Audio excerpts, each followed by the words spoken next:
Tumigil muna ako dito, SM Masinag. Ano. FT muna tayo guys, adobo, tsaka rice and banana. Gedli muna tayo. So ayun guys, no, tapos na tayo kumain. Dito tayo sa Petron, Sumulong Highway. Bumedi lang ako. May baon kasi ako eh. Yun ang kagandahan niya pag may baon. Kumbaga kahit saan pwede ka tumigil. Tipid na, mabilis ka pa makakain. Kasi dito sa Metro Manila, napakahirap ng parking dito. Mabilisan na. Dati, puro drive-thru. Puro fast food. Kaso, wala eh. Magastos tsaka masama sa kalusugan, no?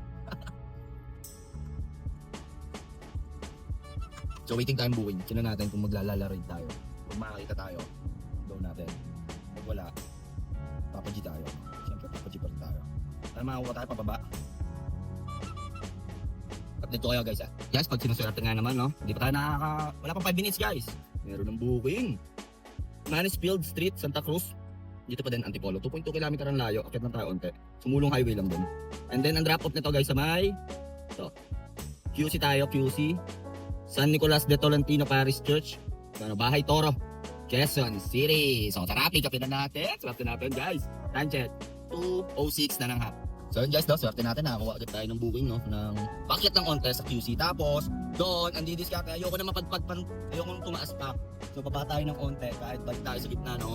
Banda, BGC, Makati, Pasay, baba tayo onte, no.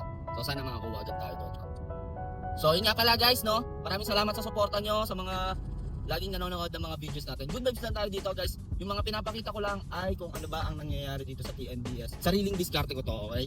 Diskarte ko to, hindi ako nagmamagaling dito. Gusto ko lang ipakita yung diskarte ko. Baka makatulong din sa inyo. Pero mas maraming, alam ko mas magaling ka sa akin, ikaw na nanonood, mas magaling ka. Kung kaya ko, kaya mo rin. Dati, takot ako dito sa Manila kasi hindi ko ano yung daan eh. So, yun, halos paulit-ulit lang yung ruta.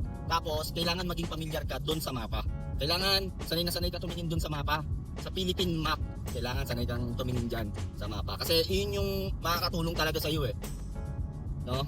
Sanay kang gumamit ng Google Maps. Kung saan ka komportable, Waze. Pero para sa akin guys, ang gamitin nyo is Google Maps. Mas accurate yung Google Maps eh.